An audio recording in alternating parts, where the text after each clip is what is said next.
Motoring 93 is brought to you by Quaker State. Quaker State, one tough motor oil. And Midas for brake, exhaust, suspension, and steering service. Trust your car to Midas.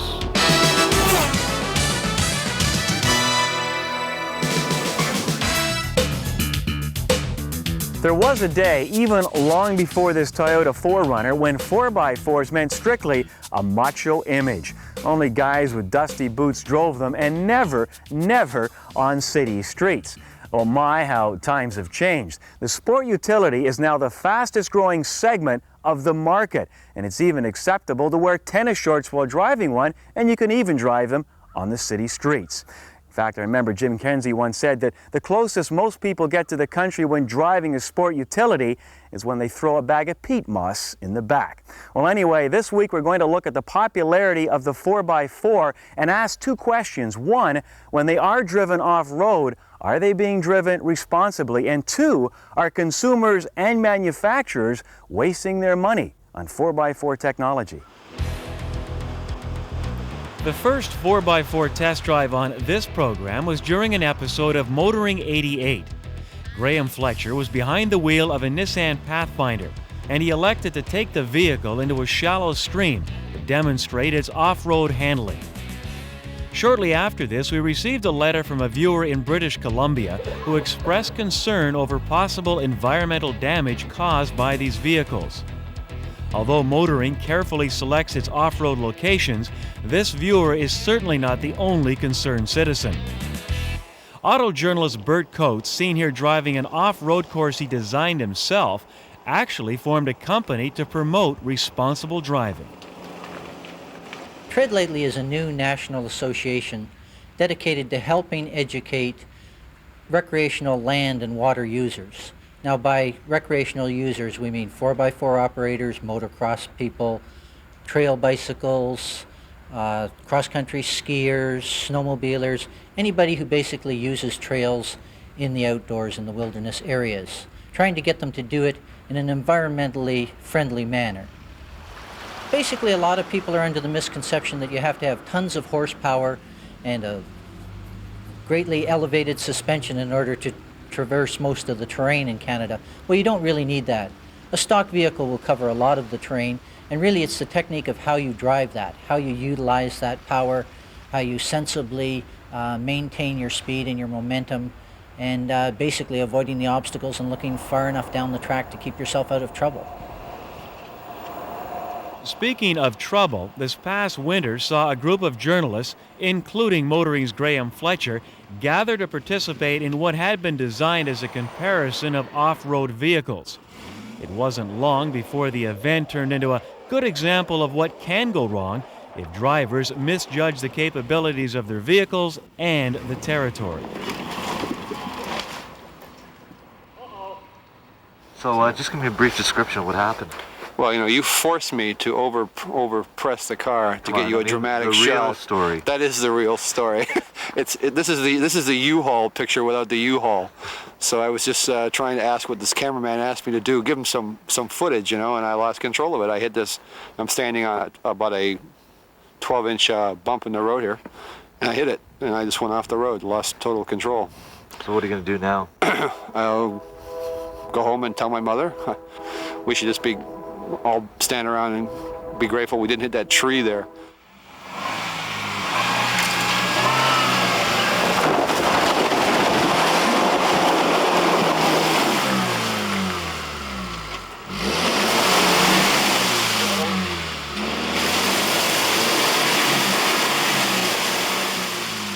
Well, that's one of the risks you run when you come out here and do this kind of stuff, and why you should never do it by yourself, because if we had another vehicle here to go get a rope or a chain and then hook it up to, we would have been stuck. And tow trucks don't come to get you when you're stuck out here in the piney woods.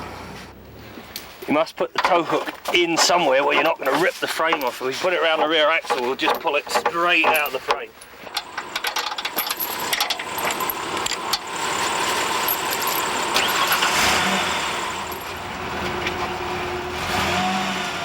I don't think the people who buy these things use them at all for what they can do. I've heard various statistics, anywhere from 90 to 95% of the people who use them never take them off-road.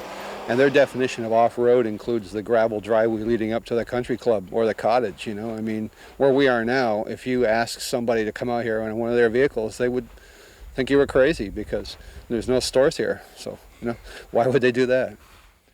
There is certainly a validity in producing this style of vehicle, but given that they're underused, I think they're expending far too much money in the marketplace where it really isn't needed. They'd do better off designing some perhaps better smaller commuter cars with a four-wheel drive system in. You know, something like the small Subaru Justy is an ideal vehicle.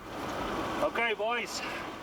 I think essentially they could be sold for a lot less for what they're used for, which apparently is suburban women sitting in the third lane of a three-lane highway, the outside lane, blocking traffic because they feel more secure.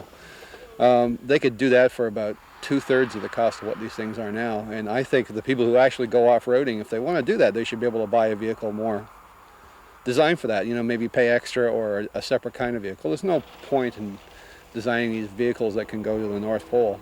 And if you wanted them to do suburban shopping. I mean, the people who make the rodeo, for example, call it a mall assault vehicle. I mean, they know exactly what the thing's about. For those people who want to do this kind of silliness, they should pay extra like everyone else.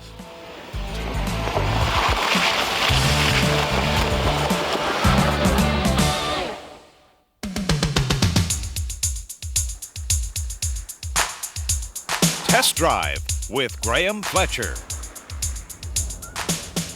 It's time to update our 3 long-term testers. This week we're going to bring you up to speed on the cost of maintaining the vehicle for the first 24,000 kilometres, how much gasoline we've used, a projected figure for the cost for operating each of these vehicles. And lastly but not least, we're going to bring you up to speed on the problems that we've encountered on each one of these vehicles. The Corolla was the most economical to operate as expected. However, an average fuel economy of 33.2 miles per gallon was a very pleasant surprise. Our experiences at the dealership were painless, the only glitch, if you can call it that, being that we had to return to get the horn repaired because of all things, it's not a stock item. Now this would indicate that horn failures are rather uncommon. Of the 3 cars, the Corolla was by far and away the easiest to drive. It is large enough to handle the requirements of an average family and yet small enough to handle busy city traffic with ease. As well as getting kudos for its miserly fuel consumption, the Corolla earned a lot of respect for its performance, both the 0 to 100 and 80 to 100 kilometers an hour being decidedly better than average. On an earlier update, we reported that the suspension on this Chrysler had begun to rattle. Well, further investigation showed that the brackets that hold the wires for the ABS sensor had never been attached during the assembly process. That's going to need repair, otherwise those wires are going to break off. That'll be done at our next oil change. That's the downside. The plus side, this car comes with a full-size spare tyre. These things are worth every penny. The 2 brackets missed during assembly are a sign of a thing that plagued Chrysler in the past, and that is fit and finish. That said though, the remainder of the car was assembled well. In an update I alluded to the benefit of the additional power supplied by the quad-cam 3.5 litre V6. In hindsight, I'm not convinced that the extra power is worth the toll in extra fuel costs. In the original Intrepid test drive, we averaged a full 6 miles per gallon better with the 3.3 litre V6, and yet had little to complain about when it came to performance. If I were buying, and believe me, this is a car I would consider, I would save the money both at the pumps and at the time of purchase and stick with the base engine. The other item you would dispense with is the very noisy V-rated tyres. These things are overkill on any family-oriented sedan. The base tyres work well and produce significantly less road noise. The Camaro is fast, fun, and while not everyone's cup of tea, it sure got rave reviews from all who took the wheel.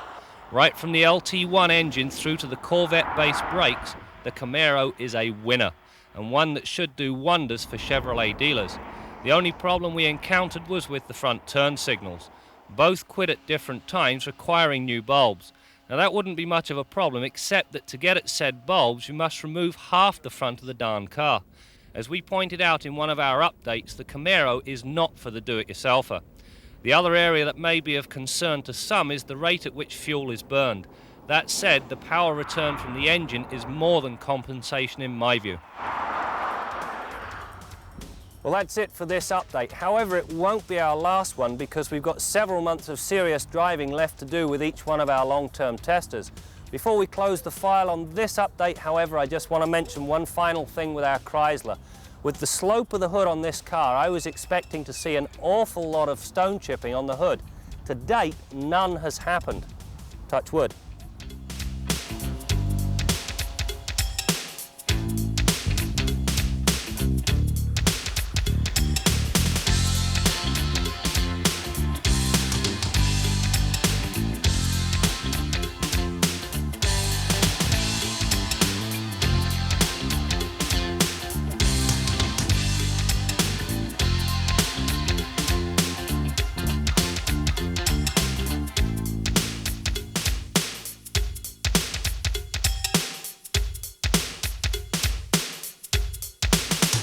Earlier we were looking at 4x4s, and later on we're going to head to Malaysia to witness the most grueling 4x4 competition in the world.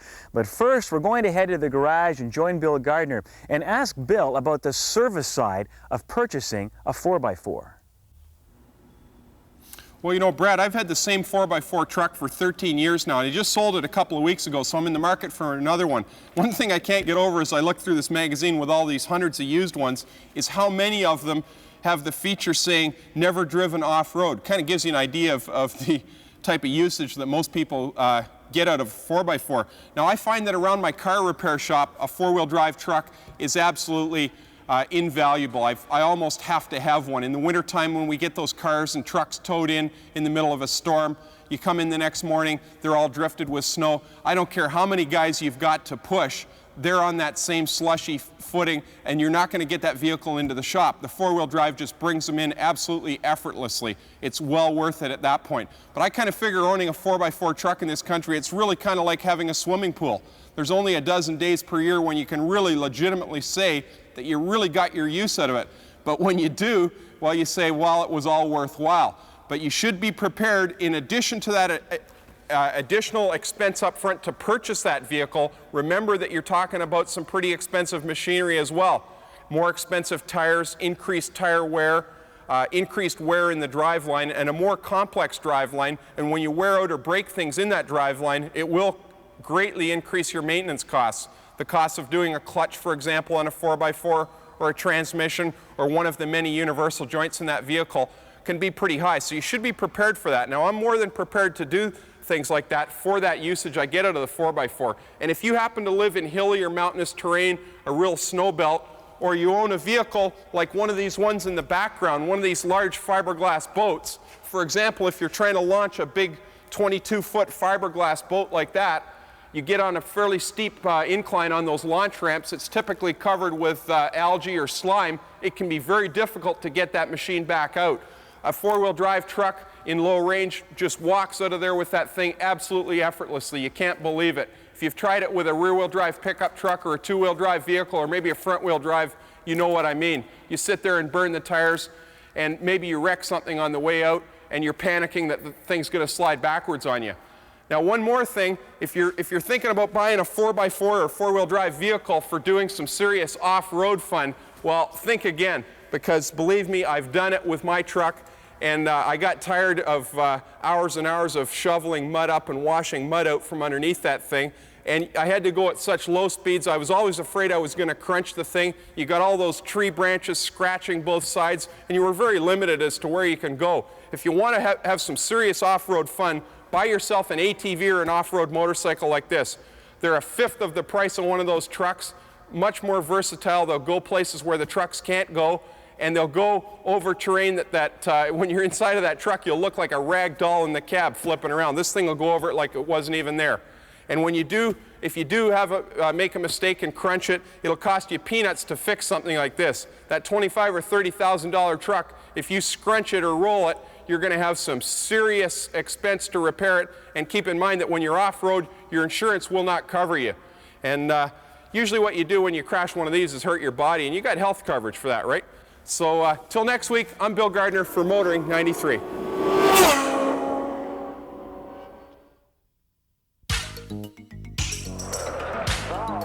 The Indianapolis Speedway has always served as a testing lab for new automotive technology. Many safety features have transferred from race cars to passenger vehicles. Starting with the rearview mirror, the first one that history says it was used was in this race. And now, of course, it's used in automobiles. But it's gone much further than that. Your tires have all been tested here in advance of going to passenger cars. Seatbelts started here at Indianapolis. This year, engineers from General Motors installed crash recorders on Indy cars, similar to those used on crash test dummies. What they learn helps them design better protection for the occupants of both race cars and passenger cars. And these dummies are smarter than ever. The most exciting thing that's happened in the dummy research world in the last 10, 15 years has been what's inside them, and that's what makes them smart, because they have electronics. And the electronics record crashes and movements and injury potential for all the areas of the body. General Motors scientists consider dummies so important to safety research, they created the world's largest family of dummies. They share this technology with government agencies and other automakers around the world. Our biomedical research assures that there's a safety evaluation of the whole family. And this includes male and female dummies and dummies of different size, including children. These dummies are really the key to designing better vehicles. For example, by knowing how an airbag interacts with the dummy during the crash test, we can better engineer that airbag to deploy more softly and less aggressively toward the occupant and provide protection in various types of collision conditions. The work of saving lives is a thankless job, and the pay is non-existent for this family of battered heroes. They bring a whole new meaning to the expression, heads will roll. Recently on Motoring 93, we witnessed the Americans preparing their team for the Camel Trophy adventure in Malaysia. With the final results, we join Bill Baker in Malaysia. Carrying the stars and stripes on their turbo diesel-powered Land Rover Discovery were 33-year-old plumber Tim Hensley of Portland, Oregon, and 29-year-old geologist Mike Hussey of Middlebury, Vermont. The duo have spent the past 5 months in rigorous physical training to prepare themselves for the challenge of driving 1,200 kilometers over little-used jungle tracks. Officials from the Malaysian state of Sabah and hundreds of journalists watched as teams from 16 nations left the civilization of Kota Kinabalu for the jungle tracks. To win this event, competitors have to score well in a series of special tasks that challenge their driving ability as well as their personal stamina. The Americans did well in the first series of tasks that ranged from balancing their vehicle on a teeter-totter to retrieving tires across a flowing river and building a bridge out of fallen trees. The next 10 days tested the ingenuity and teamwork of the competitors as they forded rivers, rescued trapped vehicles, and coped with jungle critters including snakes and leeches. At the midpoint, the teams trekked several miles into the Lost World in the Malaysia Basin, one of the least explored places on Earth. There, in less than 24 hours, they assembled a scientific research station which will be used to study the environment of the region. In the final series of special tasks, judges assessed driving skills and judgment, river and jungle navigation, and the men's ability to carry out field repairs as the U.S. and France battled for top honors. After 16 days, the 32-vehicle convoy hit the sandy beaches of the South China Sea and the You Made It ceremony. Excitement was high at the awards banquet as everyone waited to learn who would win the famous Camel Trophy. 792 points, United States of America.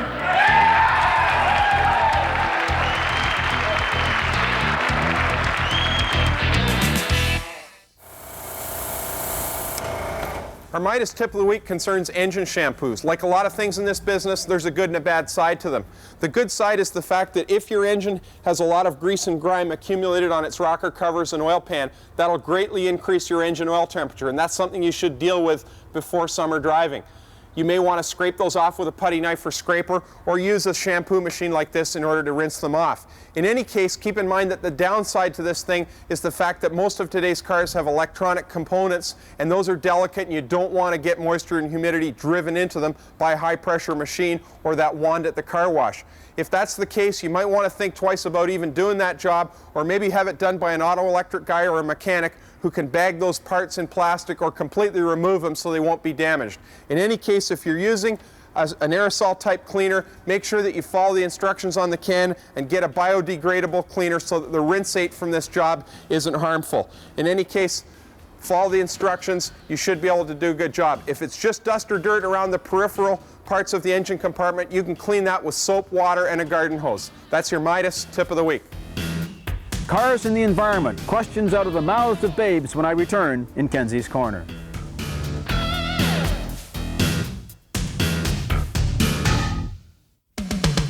Kenzie's Corner with Jim Kenzie. I received this letter the other day from Lance Duke, a high school student who was doing a geography project on cars and the environment. He was asking my opinion about things like electric cars and alternate fuels, and when some of this technology is going to actually be on the streets and start benefiting our environment. Well, we've talked about some of these issues on Kenzie's Corner before. The biggest problem with electric cars remains finding a long enough extension cord. Yeah, I know it's an old joke, but the fact is we still don't have batteries that have enough range or performance to make a viable car. And if we burn bunker C crude oil to recharge these batteries, then we're going to have cars that don't go very fast, don't go very far, and still pollute the environment. And that's hardly progress. Alternate fuels, well, they face an infrastructure problem. We simply don't have filling stations in every street corner that will dispense methanol, propane, or natural gas. Lance wondered if the North American economy could survive the demise of the gasoline-powered car. Well, we're certainly dependent on it now. 1 job in 6 is said to relate directly to the car business.